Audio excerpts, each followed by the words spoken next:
Արդեն մի քանի օր է իր բանակցությունների ընթացքում խախտելով բոլոր միջազգային օրենքները, Թրամփը հարձակվեց Իրանի վրա։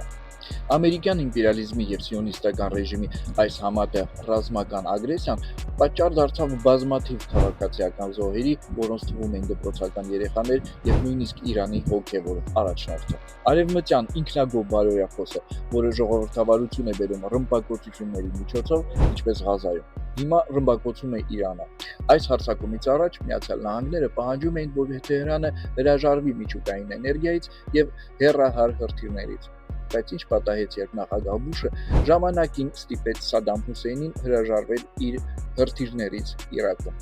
Արդյունքում Իրաքը տնտեսապես խեղդվեց։ 2003 թվականին հորինված պատրվակով ենթարկվեց հարձակման, օկուպացիայի, խոշտանգումների, որի հետևանքով զոհվեց 1 միլիոն մարդ։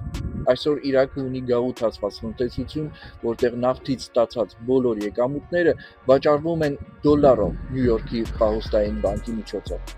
2003 թվականի դեկտեմբերին հույս ունենալով կարգավորել հարաբերությունները ԱՄՆ-ի հետ, Քադաֆին հրաժարվեց իր զանգվածային ոչնչացման զենքի և հեռահար հրթիռների ծրագրից։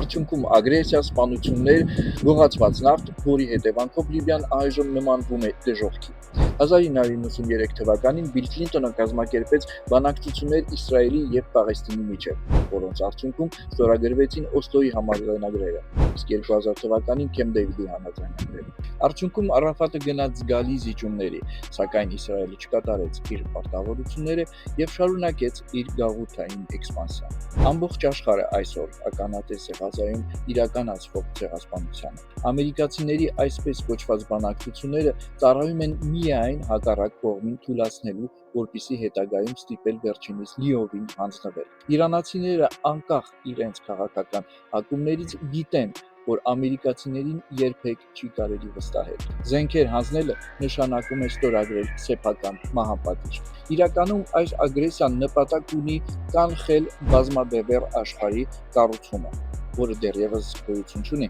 Աշխարհը գերիշխելու համար մենաշնորհների այս պատերազմը նաև պատերազմ է մեր դեմ։ Կա տարածաշրջանային հրդեհի մեծ վտանգ, որը նրանք կարող են նաև պարտադրել մեզ։ Եկեք չմոռանանք, թե որտեղ է գտնվում մեր թշնամին և որ նրան նույնպես զինել են սիոնիստները։ Հիմա մեզ համար շատ կարևոր է ճիշտ դիրքորոշում ունենալ այս իրավիճակում։ Բոլոր ժողովուրդները պետք է ոտքի կանգնեն և աջակցեն Իրանի ժողովրդին։ Ամերիկյան իմպերիալիզմի ոչնչացումը կլինի մոլորակի համար խաղաղության շրջանի սկիզբը։